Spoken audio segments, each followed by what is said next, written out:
I remember the day I met him like it was yesterday. College was buzzing with the start of a new semester, and there I was, an eager young thing with a sketchbook under my arm, dreaming of becoming a top-notch designer. Then there was him, Jake, all charm and big dreams, talking loudly about changing the world one election at a time. We clicked instantly, two ambitious souls, not a care in the world except our future. "Hey, you're in my intro to design class, right?" he had asked me, his grin wide as he caught up to me on the campus walkway. "Yeah, that's me," trying to make sense of it all, I shot back, a playful edge to my voice. "Jake, and I get it. But hey, if you ever need a study buddy or someone to run ideas by, I'm your guy." His confidence was something else, almost enough to make you forget he was just a student like me. From then on, it was us against the world. Nights spent over coffee and textbooks, him rambling about political theories while I doodled in the margins of my notes. We were a team, and nothing felt impossible. "I'm telling you, Anita, we're gonna make it big.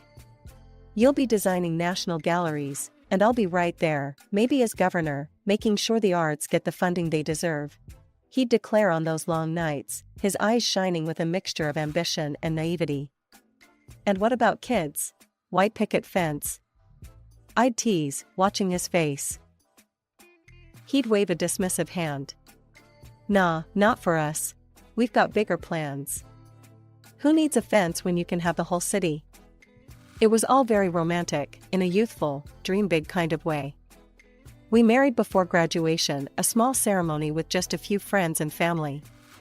It felt right, like we were setting off on an adventure together, not just tying the knot. As newlyweds, we were unstoppable. Jake quickly moved up from an assistant to the governor's aide to the head of the Department of Parks and Recreation. It seemed every month brought a new accolade or a step up the career ladder for him.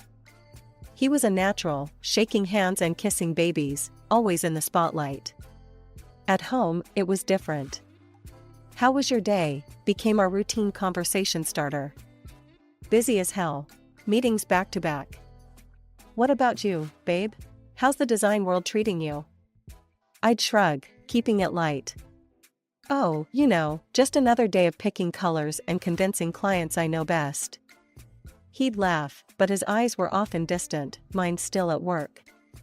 I didn't mind, I understood. We were both hustling, after all. One evening, I came home, my mind buzzing from clinching a major deal that would put our department at the forefront of the industry. I was tired, my shoulders aching from the weight of my laptop bag and the day's stresses. Jake was already home, something that had become rarer these days. I clinched the Johnson account. The presentation went off without a hitch, I announced, hoping to share a piece of my day, looking for a flicker of shared excitement. "That's nice, babe," Jake said, not looking up from his papers scattered around the living room. "Listen, since you had a lighter day, could you fix dinner? I'm swamped. Meetings back to back, and I barely had lunch." I paused at the doorway, my coat half off, the words "lighter day" echoing in my head. Lighter day, Jake? It was an 8-hour showdown to secure a deal that boosts our entire fiscal year. He finally looked up, his eyes meeting mine with a shrug. "Yeah, but it's not like you're out there in the trenches, right? It's all just picking colors and convincing people to like your ideas." The dismissive tone stung more than I expected. "It's a bit more than that, Jake. This was a big win for us." Sure, he muttered, turning back to his papers. "But really, can you handle dinner? I'm beat." The conversation left a bitter taste in my mouth as I headed to the kitchen, my triumph overshadowed by his offhand remarks. Weeks passed, and the pattern continued. I was making strides at work, each step up the ladder marked by an increase in responsibility and income. The day I found out my salary had surpassed Jake's was a day of mixed feelings. I wanted to share it with him, but I hesitated, knowing his current state of mind. Finally, one night at dinner, I broached the topic, trying to keep it light. "With the new accounts I brought in, it looks like I might be out-earning you this year." "Funny, huh?" Jake put down his fork, his expression unreadable. "Really? That's how you're going to bring it up?" I frowned, puzzled by his tone. Bring what up, Jake? It's good news. It means we're doing well, both of us. It's not we, Anita. It's you. And now I need to find a way to step up. I can't have people thinking I can't provide. I reached across the table, trying to bridge the gap his words had created. Jake, it's not a competition. It's our money, for our future. He pulled his hand back, shaking his head. It's not that simple. You don't get it. This is important to me. His words felt like a slap, dismissing not just my efforts, but our partnership. I thought we were in this together, Jake. When did it become just about you? Since I started being the one left behind, he shot back, his voice rising. You're there with your fancy deals and now out-earning me? What does that make me? It makes you my husband, I said, my voice soft but firm. Not my competitor. Jake scoffed, standing up abruptly. I need to think about this. Maybe look into other options, something that pays better. I watched him go, feeling the chasm widen. It wasn't just about money or success. It was about respect, understanding, and support, things that were becoming rarer in our conversations. That night, I lay in bed, turning over the day's conversation. It felt like we were worlds apart, living under the same roof, but walking different paths. I knew something had to give, but at that moment, I wasn't sure what or how. What I did know was that I couldn't let his insecurities dictate my success or our happiness. But fixing that was a puzzle I hadn't figured out yet. 15 years into our marriage, our life was a testament to outward success, a beautiful house, shiny cars, properties here and there, and bank accounts that would make anyone envious. But not everything that glitters is gold, and for Jake, it seemed the sheen was definitely starting to tarnish. He had been with the Natural Resources Agency for a good while, but his career was like a car stuck in mud, spinning its wheels but going nowhere. I'd listened to him rant after another long, liquor-tinged evening. It's all rigged, Anita. The jobs I deserve are going to guys who can't tell a policy from a pancake. It's all about who you know, or who you, well, you know. He'd grumble, tipping back another drink. I tried to offer solutions, not just a sympathetic ear. Have you thought about seeing someone? A therapist could help, I suggested one night as I cleared the dinner dishes, his glass needing a refill. Jake slammed his fist down on the table, making the cutlery jump. I don't need a shrink, Anita. The problem isn't in my head. It's in the corruption and cronyism I have to deal with every day. But maybe talking to someone could help you cope better, or even strategize how to get around those obstacles. I persisted, feeling the weight of his frustration as my own. Just drop it, will you? I know my job.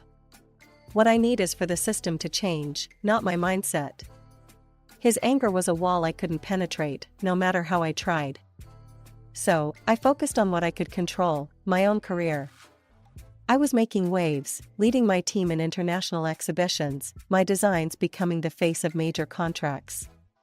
My opinion mattered at work, I was respected, and it felt damn good. But as I flourished, Jake recoiled even more. He stopped accompanying me to any work events, especially the big, glitzy ones where my achievements were front and center. Why don't you come to the gala tomorrow night? I asked him one evening, trying to keep my tone light.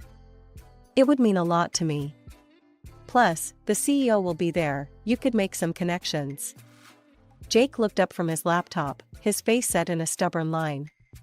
And what? Stand around while everyone congratulates you? I'm pretty sure they just see me as Mr. Anita these days. That's not true, I countered, feeling a pang in my heart. You're my husband, Jake. You're your own person, and they respect that. He scoffed, closing his laptop with a snap. Right, Anita. To them, I'm just the guy who carries your purse. No thanks. I've got better things to do. It hurt more than I wanted to admit. I was proud of what I'd achieved, but I wanted my partner by my side, sharing in the success, not resenting it. The next day, as I put on my evening dress, looking in the mirror, I felt a mix of excitement and sadness. My reflection showed a woman who had everything she'd ever wanted professionally, but personally, there was a gaping hole where her husband's support should be. I went alone, as I had started to do more often. The gala was a blur of congratulations, handshakes, and bright smiles. I accepted the accolades and spoke about my latest designs, but each time I saw a couple together, laughing or sharing a quiet moment, my heart ached. Returning home, I found Jake on the couch, a bottle in hand, not even pretending to have waited up. The clock was ticking past 9 p.m. as I rushed out of the conference room, my phone dead from the day's back-to-back meetings. My mind was racing with the discussions we'd had, but a nagging thought about Jake waiting at home made my heart race faster. We hadn't spoken since the morning, and I knew he'd be wondering where I was. I drove home as quickly as I could, rehearsing an apology in my mind. But when I walked through the front door, the cold look in Jake's eyes told me no apology would suffice tonight. "You're late," he stated flatly, his voice edged with accusation as he sat in the dimly lit living room. "I'm sorry, Jake. The meeting ran over, and my phone died. I didn't get a chance to call." I dropped my keys in the bowl by the door, my voice weary. "Meeting, huh? Or should I say your little party with the bosses?" His words were sharp, his eyes narrowing. I was taken aback. "What are you talking about? It was just a regular business meeting, Jake." "Sure it was. I bet it's all those late nights with them that got you where you are. Not your talent, just playing up to the bosses." His voice was bitter, and he took a swig from the bottle next to him. My cheeks flushed with anger and disbelief. "You think I got my promotions by, what? Sleeping around? How can you even say that?" He laughed, a harsh sound that filled the room.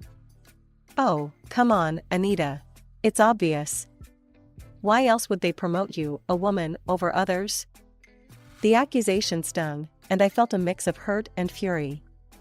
I earned my position with hard work and talent. It's disgusting that you'd think so low of me. Jake stood up abruptly, his body swaying slightly. "You're never here. Always working, leaving me alone. And we don't even have kids, because you're too busy with your career."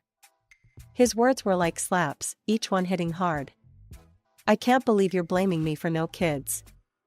We agreed on this, Jake. And my career is not an excuse for your unhappiness or failures." He stepped closer, his voice rising.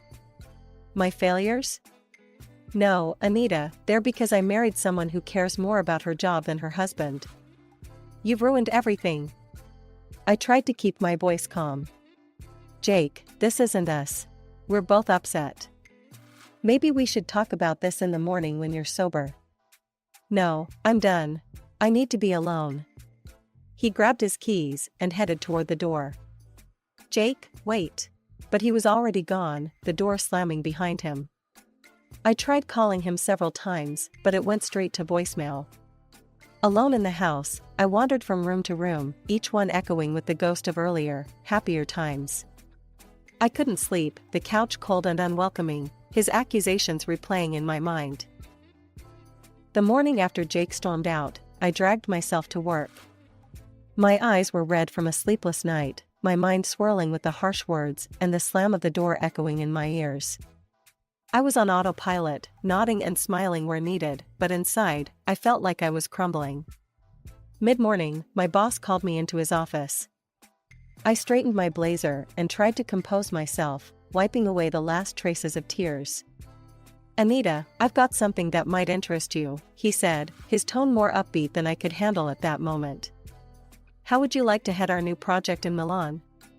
It's a big opportunity, international exposure, leading a team." I thought of you immediately. Milan. Italy had always been a dream, one of those places I'd promised myself I'd visit, one way or another. Under different circumstances, I would have jumped at the chance, no second thoughts. "That sounds incredible, sir," I managed, a genuine smile breaking through the fog of my sadness. "It's actually a dream of mine to work in Milan." "Great. I knew you'd be excited. Think it over, and let me know your decision." Returning home, I found Jake sitting at the kitchen table, looking sober but somber. The air between us was thick with unsaid words. I hesitated at the doorway, then decided to breach the silence. Jake, we need to talk. I was offered a major project today. It's in Milan, I began, watching his reaction closely.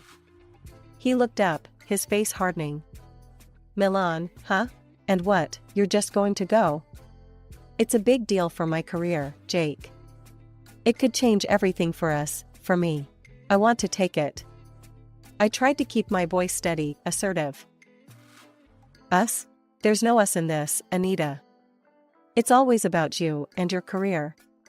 His voice rose, a bitter edge slicing through the quiet of the kitchen. I'm still the same person, Jake. I'm still your wife. Why can't you see this as something good for both of us? I pleaded, hoping for some sliver of understanding. There is no both of us if you choose to go to Milan. It's me or the job, Anita. Decide. His ultimatum hung in the air, stark and cold. Why do you make me choose, Jake? Why can't you be happy for me? My voice cracked, frustration and pain bubbling up. Because I need to know where I stand. Either you're with me, or you're there, living your dream without me. He was yelling now, his face red with anger. I took a deep breath, my mind made up, heart aching. I choose Milan. I have to do this, Jake, not just for my career, but for myself. Jake stood abruptly, his chair scraping against the tile floor. He stormed to our bedroom and came back with a stack of papers, divorce papers. Slamming them down on the table, he met my eyes with a cold finality. Then this is it, Anita. If you go, we're done. I stared at the papers, then at him, my heart sinking.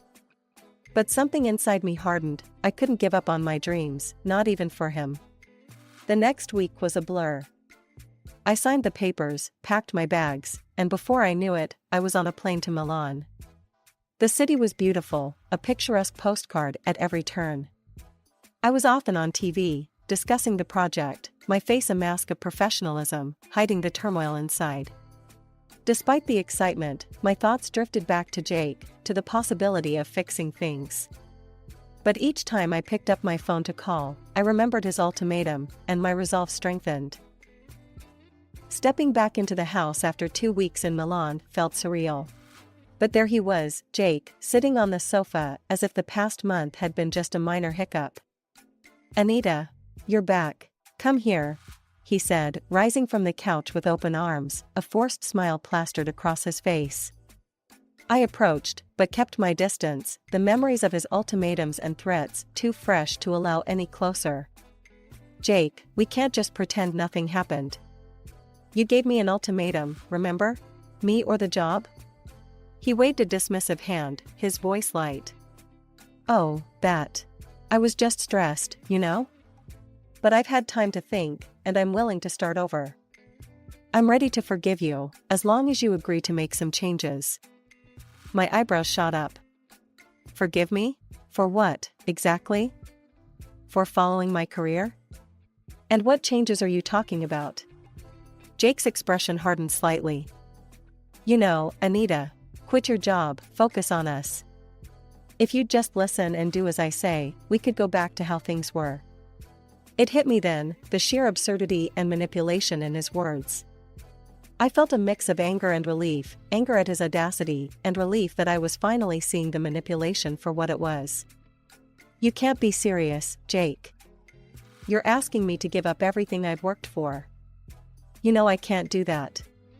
He laughed, a tight, cold sound. It was worth a shot. But I thought you'd see sense. Guess I was wrong. I reached into my bag, pulling out the divorce papers, the ones he had thrown at me before I left. I signed these, Jake. I thought you were serious about the divorce. Seems I was right. His smile faltered, and he snatched the papers from my hand. This was just a joke, Anita. Can't you take a joke? A joke? I stared at him, incredulous. Threatening divorce was a joke? You're unbelievable. Jake's face turned red, his voice rising. You're making a huge mistake, Anita. You'll regret this. I won't let you just walk away and ruin everything. I'm not ruining anything. I'm saving myself, I said firmly. You've made it clear where I stand with you. It's time for me to move on. He stood, towering over me, his voice venomous. Fine. But you're not taking anything from here. This is my house, my things. You leave with nothing. I'll make sure everyone knows how you got to the top. I'll destroy you. Try it, and it'll backfire, I said calmly, though my heart was pounding. I've done nothing wrong. My conscience is clear. I went to our bedroom, packed a suitcase with essentials, some clothes, my design portfolios, personal documents. The rest didn't matter. I could replace things, but I couldn't replace peace of mind or self-respect. The morning after leaving the house, I made my way to my lawyer's office, my mind a whirlwind of emotions and plans. Walking into Mr. Carter's office, I found him looking over some papers, his glasses perched on the tip of his nose. He looked up, his expression serious. Anita, good to see you. Please, have a seat. Tell me everything. I took a deep breath and started recounting the recent events, not omitting the harsh words and threats Jake had hurled at me. And then he told me he'd make sure I wouldn't get a penny and would ruin my reputation, I concluded, my voice steadier than I felt. Mr. Carter's brow furrowed as he listened, jotting down notes. We need to take this seriously, Anita. Have you considered hiring a private investigator? We might find something that could help us in court. A bitter laugh escaped my lips, surprising even me. I'm ahead of you there, Mr. Carter. I hired one a few months ago, when things started to really go downhill. I didn't trust what was happening behind my back. Reaching into my bag, I pulled out a folder, thick with documents and photos, and handed it to him. Everything's in here. Turns out, Jake has been more than just verbally abusive. Mr. Carter opened the folder and began to examine the contents meticulously. His expression changed from concerned to outright shocked as he sifted through the photographs and reports.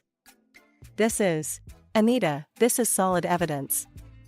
He's been taking bribes for approving certain city projects. And this, he pointed at a photo, shows him with his assistant at a not-so-professional event.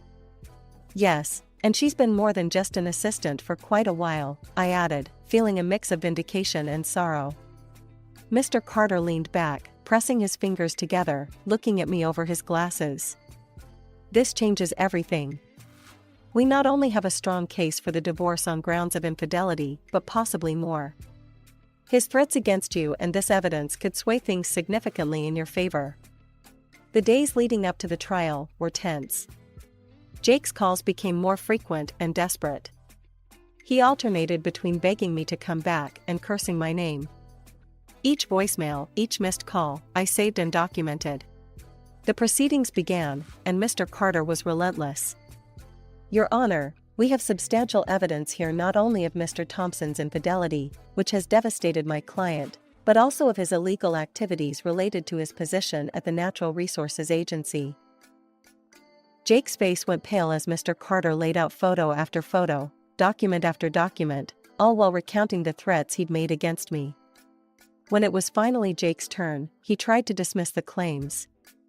These are all baseless accusations. She's trying to ruin my career because she's jealous. The judge looked over the rim of her glasses, unimpressed. We have substantial evidence before us, Mr. Thompson.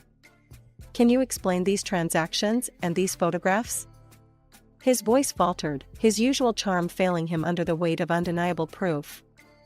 I was just doing my job. Those photos are out of context. But it was too late. The evidence was overwhelming. After a brief deliberation, the judge spoke, her voice firm and clear. Given the evidence presented, I am awarding Mrs. Thompson financial compensation for the distress caused by the infidelity and threats. The division of property will be equal. With the past finally behind me, I threw myself into my work with a passion that hadn't felt this raw and real in years. Before I knew it, my dedication paid off. I was offered the position of creative director. It was a dream come true, a position I had eyed for years. I was out celebrating this new chapter at a cozy little bistro downtown with my closest friend, Laura, when my phone buzzed. The screen showed Jake's name, a sight that no longer caused my heart to skip in dread. "Ugh, it's Jake," I muttered, showing Laura the phone. "Are you going to answer it?" she asked, her eyebrow raised in that all too familiar, "Are you serious?" look. Curiosity got the better of me, and I answered. "What do you want, Jake?" "Hey, Anita. I've been thinking. I realized I made a huge mistake. Can we meet? I'd like to talk about maybe starting over." Jake's voice came through the speaker, a mix of desperation and something that sounded feebly like sincerity. I couldn't help it, I burst into laughter. It wasn't a joyful sound, more of a "can you believe this guy" kind of laugh. "Start over? Really, Jake? After everything?" "It's all changed, Anita. I got fired. She took everything, even the job. And now, she won't give back the gifts either. I'm left with nothing." He blurted out, the words tumbling over each other in his haste. I shook my head, still chuckling. "So, let me get this straight. You want to start over because she dumped you and took your job? That's rich, Jake. You don't understand. I've changed, Anita. I really have," he pleaded. "Jake, even if that's true, I've moved on. I'm a creative director now, and my life is full and happy without you. There's no place for you in it anymore," I said, the finality in my voice mirroring the resolve in my heart. "But Anita, I wish you the best, Jake. Goodbye." I ended the call, blocked his number, and turned off my phone. Laura was looking at me, a proud smile spreading across her face. "You really are over him, aren't you?" she said, lifting her wine glass in a toast. "Completely," I confirmed, clinking her glass with mine. "To new beginnings, and to being in charge of my own happiness." The next day, feeling empowered and in need of companionship that asked for nothing but love in return, I decided it was time to expand my little family. I went to the local shelter, where a scruffy terrier mix caught my eye. He was a little older, a bit rough around the edges, much like me. It felt right, adopting him.